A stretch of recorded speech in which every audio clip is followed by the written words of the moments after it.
Anochi Hashem Elokecha Asher Hotzeticha Me'eretz Mitzrayim, c'est une déclaration d'identité. Il n'y a pas de commandement. Anochi Hashem Elokecha Asher Hotzeticha Me'eretz Mitzrayim. Donc, celui qui a voulu voir dans les 10 paroles, 10 commandements, a un problème. Et ce n'est pas étonnant. Parce que la Torah ne commence pas par des commandements, mais commence par la foi. Ce qui est tout à fait différent. Le Nachmanide fait remarquer qu'on ne peut pas obliger quelqu'un à croire. Une fois qu'il adhère à l'idée qu'il y a un Dieu, un créateur, quelqu'un qui est responsable de la providence et de mener le monde, à ce moment-là, si tu reconnais cela, tu vas être tenu par les lois qu'il a imprimées dans son monde. Mais si tu n'acceptes pas cette idée, que tu n'acceptes pas ce principe, depuis quand on peut mettre un pistolet sur la tempe de quelqu'un et lui dire attention, si tu ne crois pas, boum. Omnam, c'est vrai que dans le monde, il y en a qui pensent que c'est la bonne méthode pour amener les gens à croire. La vraie dire, c'est à croire à quoi? Mais selon la Torah, les choses ne commencent pas par la loi, elles commencent par la foi. C'est important de le savoir. La Torah ne commence pas par la loi, elle commence par la foi. Et donc, l'essentiel du travail, qui doit apparaître au niveau de chacun d'Israël, est un travail au niveau de la Emouna. Il y a beaucoup plus à investir au niveau de la Emouna qu'au niveau de la loi. Évidemment, à partir du moment où on a la Emouna, alors on va chercher par soi-même à connaître, comprendre, respecter les lois de celui en qui on croit. Mais si on n'a pas le sentiment que dans la maison il y a un Baal Bayit, alors ça ne nous intéresse pas ce que quelqu'un est en train de dire. Asseyez-vous là, asseyez-vous ici. Ça ne nous intéresse pas, puisqu'on ne le considère pas comme le Baal Bayit. C'est seulement quand on a reconnu quelqu'un comme étant le Baal Bayit, quand il nous dit Shalom, Baruch Haba, asseyez-vous ici, asseyez-vous là, qu'on peut se sentir obligé par ce qu'il nous dit. Sinon, on n'est pas obligé par ce qu'il nous dira. D'accord? Ça, c'est un principe qui est très important. Et ça apparaît tout de suite au début des 10 paroles. Les 10 paroles ne commencent pas par une loi, elles commencent par une déclaration d'identité. Alors, c'est ce qu'on va voir aussi aujourd'hui ensemble. Anochi. Le mot Anochi est un mot qui n'est pas courant. Le mot le plus courant que nous connaissons, c'est le mot Ani. Je. Par contre, je suis. Mais pas Anochi. Le mot Anochi n'est pas un mot courant. Alors, on veut essayer de comprendre qu'est-ce que Akadosh Baruch Hu, par ce premier mot, a-t-il voulu déclarer. Le tout premier mot de la révélation, on est ici à la révélation du Sinaï, est destiné à proclamer l'être suprême en tant que Dieu personnel. Le Dieu d'Israël n'est pas une force désincarnée. Il ne peut être désigné par la nature, ni par l'esprit, ni par l'âme universelle. Il n'est pas seulement la source de la vie et des forces créatrices, mais il est aussi la source de la conscience humaine, de la finalité morale et de l'action éthique. Alors, expliquons ce qu'il nous est dit ici en quelques phrases, parce qu'elles sont fondamentales. Akadosh Baruch Hu s'impose à la création par son être. Ce n'est pas la création ou les créatures qui doivent donner une place à Akadosh Baruch Hu. On est au contraire invité dans le monde de Akadosh Baruch Hu. Ce n'est pas Akadosh Baruch Hu qui est notre invité. C'est quelque chose qui est diamétralement opposé. Dans la plupart des religions, peut-être toutes sauf le judaïsme, on invite une présence d'un être suprême dans le monde que l'on vit déjà. je suis, il y en a qui disent même je pense, donc je suis, et à la rigueur, je peux essayer de réfléchir à l'idée d'un être qui soit au-delà des limites, des forces, des mesures que je connais. Mais ça, hein, c'est une injure à l'être premier. En réalité, Akadosh Baruch Hu existe par lui-même. Il n'a pas besoin de nous pour qu'on accepte sa présence. Vous comprenez ce que je dis? Il y a ici quelque chose qui est total. Il y a ici quelque chose qui est infini, qui n'attend pas notre reconnaissance pour être. Ce qu'il va expliquer maintenant, se basant sur le Maharal, c'est que c'est exactement la différence entre le mot Anochi et le mot Ani. Le Maharal souligne que le pronom personnel Anochi a un sens différent de Ani. Celui-ci présuppose la présence d'un interlocuteur. Ani medaber elecha. C'est-à-dire, quand est-ce que je vais commencer ma phrase par le mot Ani? Quand j'ai quelqu'un en face de moi, avec qui je veux communiquer, parler, affirmer, etc. Ani, ata, ata, ani. S'il y a ata, il y a ani. S'il y a ani, il y a ata. Le moi n'existe pas sans le toi. Et évidemment, qu'est-ce qui se passe quand quelqu'un s'adresse à autrui et que l'autre l'ignore? Ça vous est jamais arrivé? Et alors, ben dites-moi, comment vous réagissez? Non, comment vous réagissez? Hein? Il n'y a pas de dialogue. Il n'y a pas de dialogue, vous me donnez les conséquences, mais je veux savoir quelle est la réaction. Vexation. Malaise. Je me retire. Mais tu remarques pas que je suis là? Tu remarques pas que je suis en train de te parler? C'est-à-dire que la personne qui s'est adressée à l'autre, alors que l'autre refuse sa présence, remet en cause l'idée même de mon être. C'est pour ça que vous avez maintenant essayé d'expliquer ce qui arrive à celui qui ne rencontre pas l'interlocuteur. Il est vexé, il sent le mépris, il se sent blessé, etc. Tout ce que vous venez de dire, ce sont des résultats. Qui viennent de quoi? Qui viennent du fait qu'à partir du moment où je m'adresse à toi, et donc j'apparais en tant que celui qui te rencontre, et que tu refuses ma rencontre, tu fais abstraction de mon être, je sens que mon être est remis en cause. Et c'est pour ça que je suis blessé, c'est pour ça que je sens du mépris, c'est pour ça que je sens qu'il y a quelque chose qui est en train de clocher, quoi. Tu te rends pas compte, je suis en train de te parler, tu te rends pas compte, je suis là. Ça t'intéresse pas le fait que je sois là. D'accord? Zéou, c'est la dépendance du moi, du toi. Mon moi dépend de ton toi. C'est-à-dire, à partir du moment où mon moi n'est pas capable de rencontrer toi, j'ai le sentiment que moi, je n'existe pas. Et ça, évidemment, ça me blesse profondément. Parce que j'ai l'idée, j'ai la pensée, j'ai le sentiment que j'existe. Or, l'autre est en train de me transmettre, non, en réalité, tu n'existes pas. Mais ça, il faut bien comprendre que c'est un niveau qui est loin d'être un niveau suprême.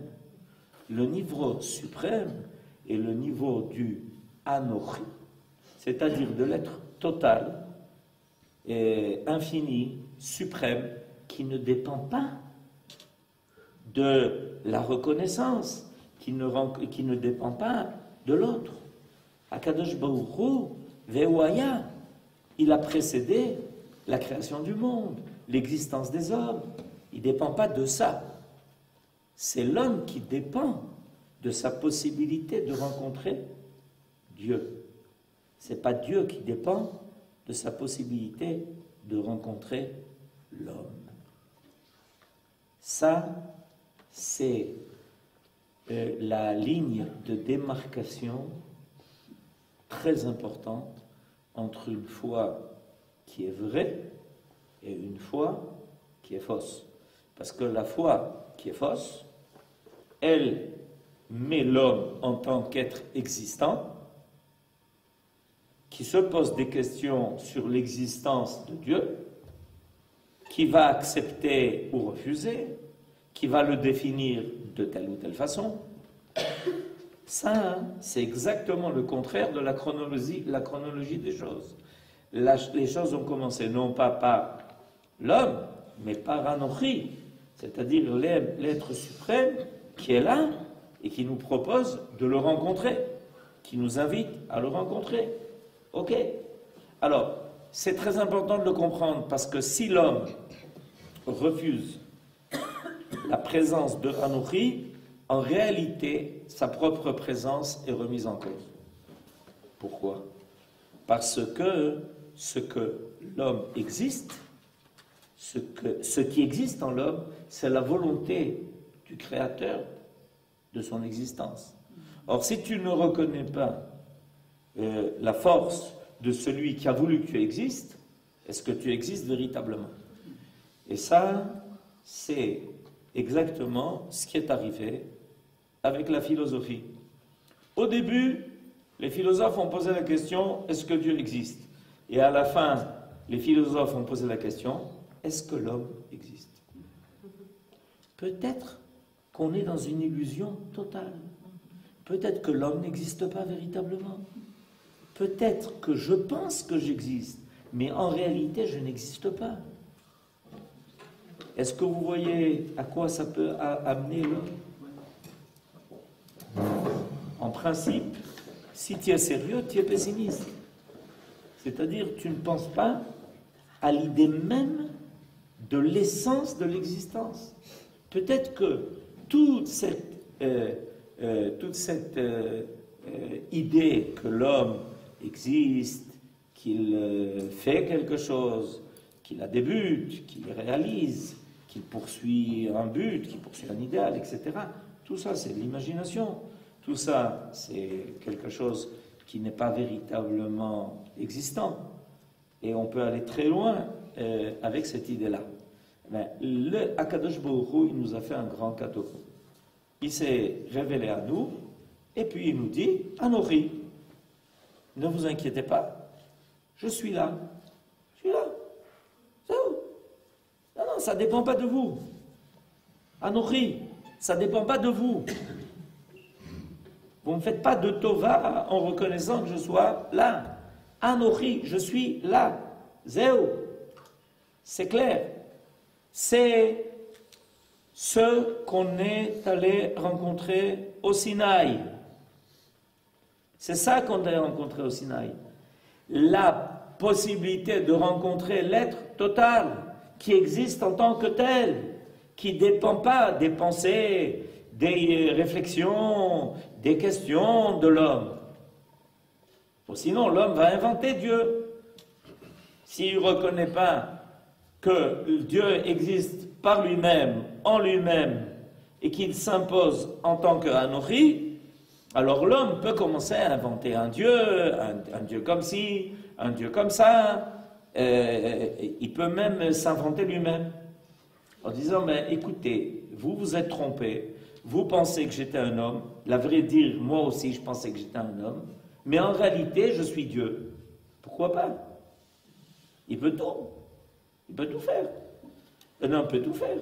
D'accord? Pourquoi un homme en arrive à décider que lui-même est Dieu? Parce qu'il n'a pas rencontré Dieu. Il n'a pas rencontré l'être total. Il a fait abstraction de cet être total qu'il peut venir rencontrer au Sinaï. Voilà. Ça, c'est la grande différence que nous enseigne, dont nous parle le Maharal, entre le mot Anochi et le mot Ani. Le mot Ani dépend de l'autre. Le mot Anochi, pas du tout. Anochi, je suis là. C'est clair. La phrase Anochi Hashem Elokecha proclame ainsi un état de fait absolu. L'Éternel, en tant que Dieu d'Israël et de chacun de ses membres, est souverainement indépendant de sa reconnaissance de la part de ses sujets.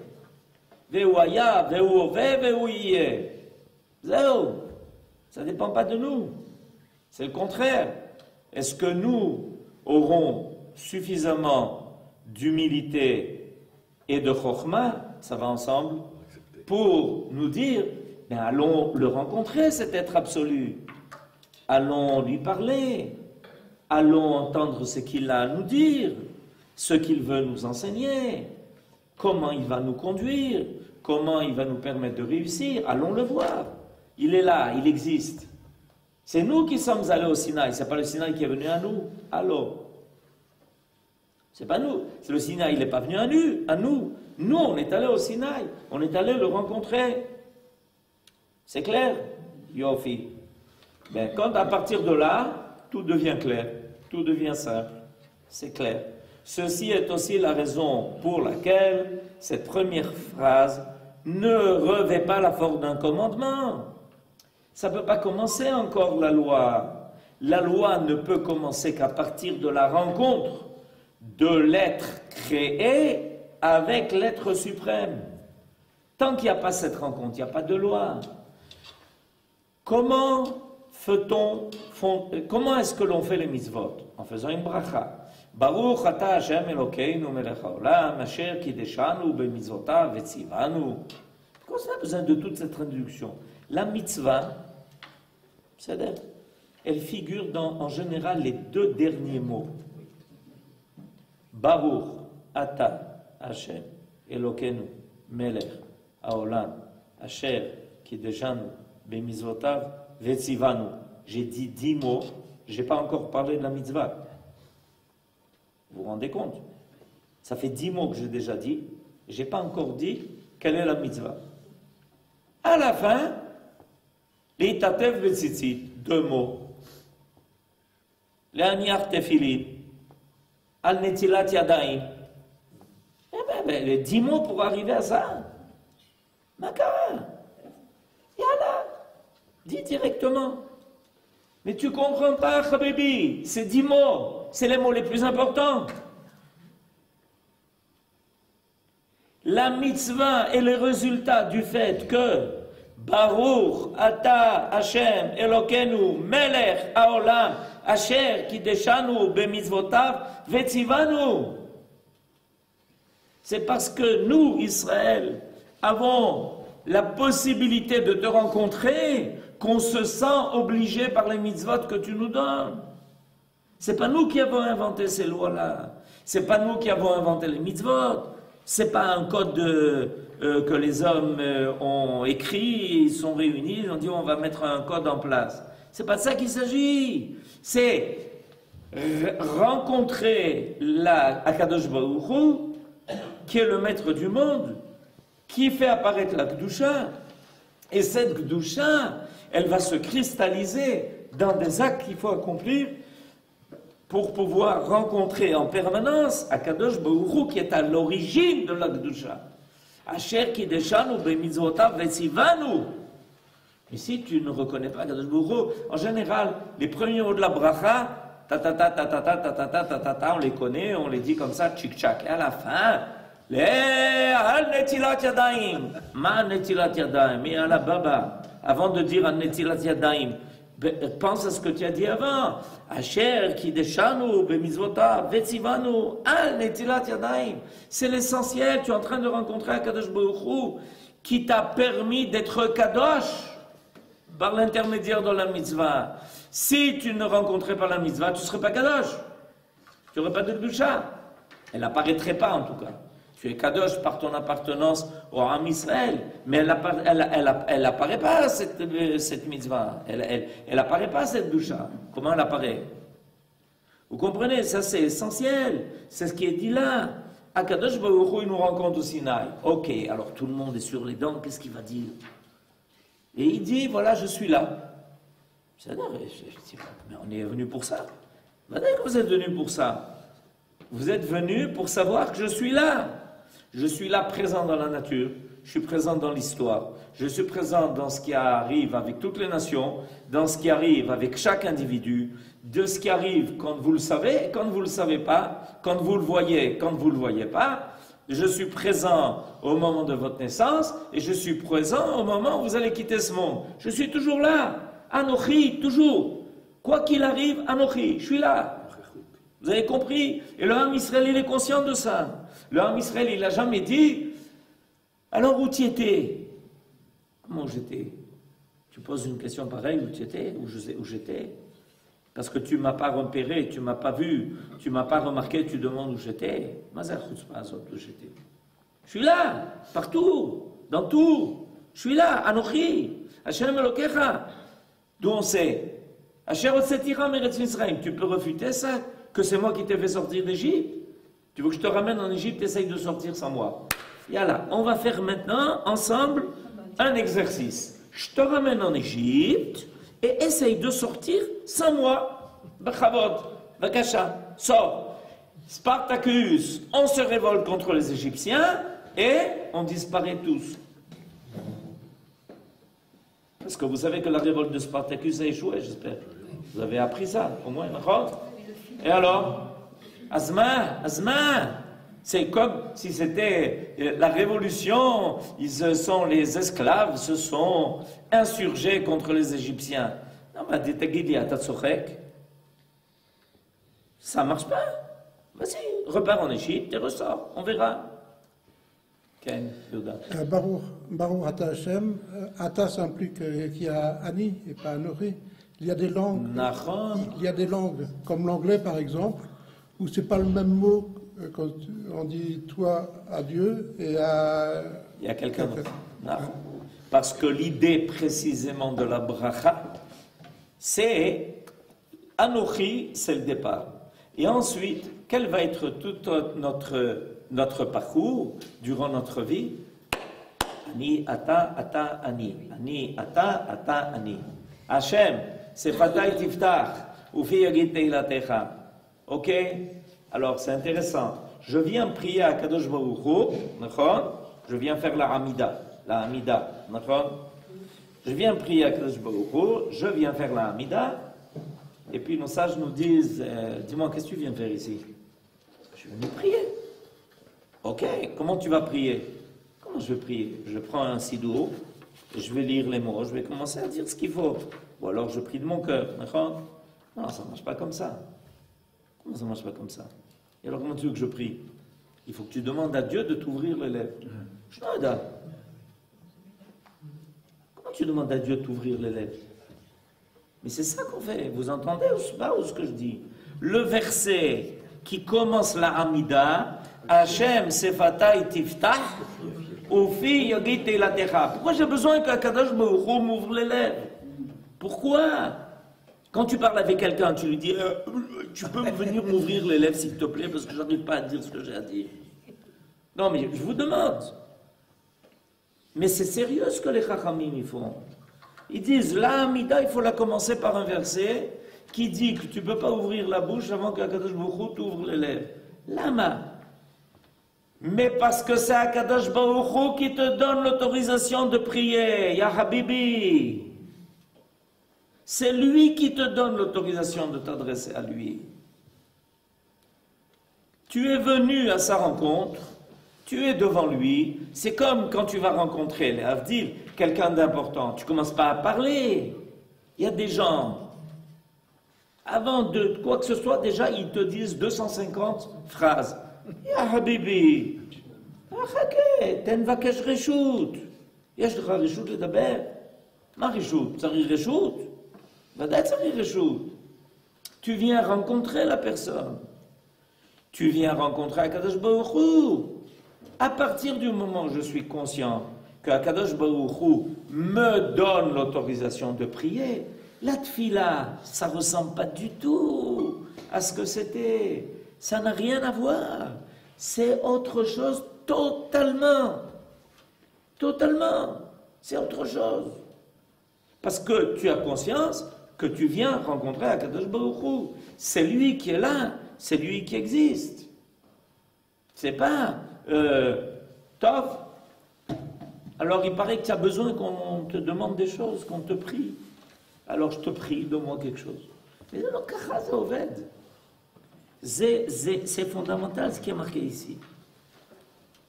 Ceci est la raison pour laquelle cette première phrase ne revêt pas la forme d'un commandement. Elle aurait pu être ainsi conçue, par exemple. Au lieu de dire Anochi Hashem Elokecha Asher Hotzeticha Me'eretz Mitzrayim, il aurait pu être marqué Anochi Eye Elokecha. Voilà, sache que je serai ton Dieu, mais celle d'une vérité axiomatique. C'est-à-dire Anochi, je suis là. Les motifs rejoignent ceux qui furent exposés au verset précédent. Cette signification spécifique du mot Anochi explique les nombreuses interprétations qui ensuite ont été faites par nos sages à propos du mot Anochi. Nos sages ont tout de suite compris que ce premier mot qui introduit les 10 paroles est un mot qui veut avoir une consonance particulière et qui veut... C'est là le message de Akadosh Baruch Hu. Là commence le message de Akadosh Baruch Hu. À partir du moment où ce message est lancé, alors l'homme comprend qu'il vit dans un monde, qu'il vit dans un monde où Akadosh Baruch Hu est omniprésent. Il est là, il est présent, tu le remarques pas, tu le vois pas, tu sois conscient, tu ne sois pas conscient.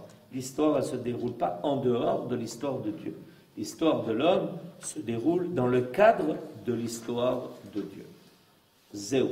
C'est quelque chose qui est très important, ça s'appelle la Emouna. Ça s'appelle la Emouna. Ça, c'est la définition de la Emouna. C'est pour ça que Maïmonide dit que la première mitzvah qui a été donnée dans les 10 paroles est la mitzvah de la Emouna. C'est la première mitzvah. Mais cette mitzvah, elle a quelque chose de très particulier. Elle n'est de quelque chose de très particulier. Elle n'est pas énoncée comme une mitzvah. Et on comprend pourquoi. Parce que cette mitzvah, c'est une rencontre. C'est l'idée que l'homme est tenu d'aller rencontrer celui qui l'a créé. Comprenez? Alors, l'Éternel, ton Dieu, Anochi Hashem Elokecha, Anochi Hashem Elokecha, l'Éternel, ton Dieu. Ces deux dénominations indiquent les deux traits caractéristiques du Dieu d'Israël. Il est l'être absolu, transcendant le temps et l'espace, qui se suffit à lui-même et qui n'a créé l'univers que par amour de la création, pas seulement des hommes d'ailleurs. Akadosh Baruch Hu, par amour de la création, il a créé la création. Ça comprend aussi les hommes. Ok? Le Shemesh, le soleil, il est conscient qu'Akadosh Baruch Hu lui a donné la possibilité d'être. Les astres, pareil, la terre, pareil, tout ce qui est créé a cette conscience en elle-même. C'est pour ça d'ailleurs qu'ils sont très fidèles dans leur rôle. Pourquoi tout ce qui a été créé est tellement fidèle dans le rôle qu'il remplit? Parce qu'il est conscient qu'il est créé, que Dieu lui a fait une tova. Akadosh Baruch Hu aurait pu ne pas lui donner de place dans le monde qu'il a créé. Zéou. Mimizrach shemesh ad mevo.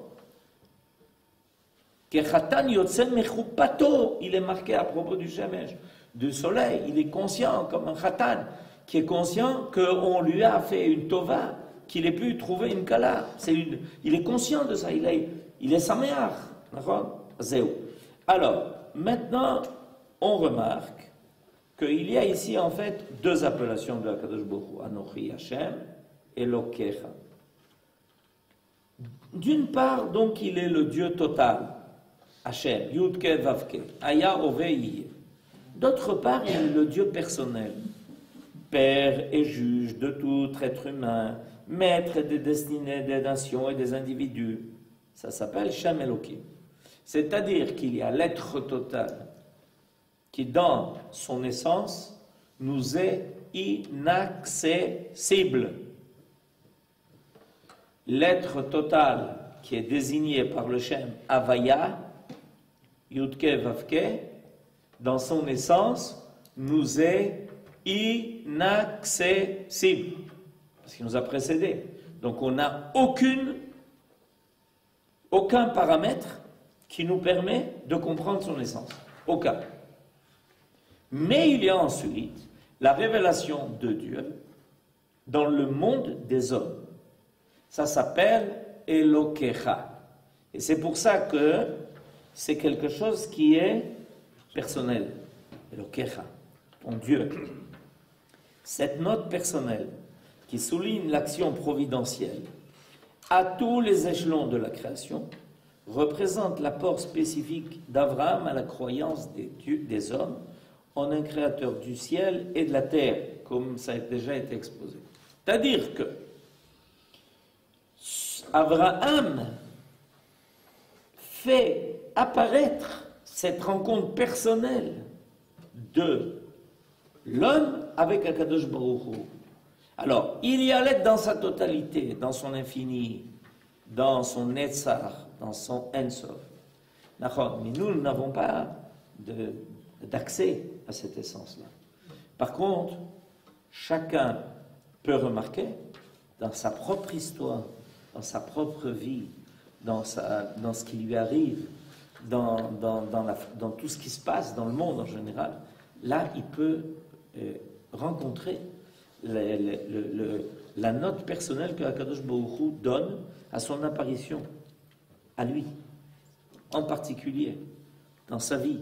Pareil au niveau des nations, pareil au niveau des individus. Il y a donc ici quelque chose qui est d'une part la totalité et d'autre part un rayon qui est dirigé en particulier vers toi, qui s'appelle Elokecha. Donc tu n'es pas déconnecté, parce que ce rayon, quand tu profites d'un rayon de soleil, c'est parce qu'il y a le soleil. Mais toi, le soleil, tu ne peux pas le voir.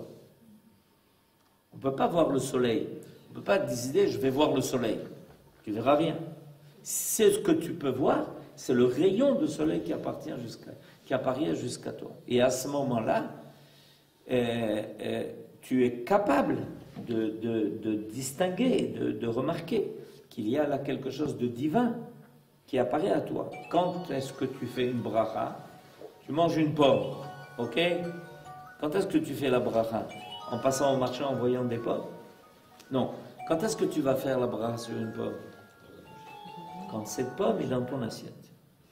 C'est-à-dire qu'à ce moment-là, tu réalises quelle est la grandeur de la création, mais la grandeur de la création dans ce qui apparaît aussi à ton niveau, qui t'est destiné, qui te guide, qui regarde, Akadosh Baruch Hu m'a fait une tova, il m'a fait quelque chose de bien, il a amené cette pomme là. Alors on doit être conscient et d'une part de la totalité de l'être, et d'autre part du fait que cette totalité peut arriver jusqu'à nous.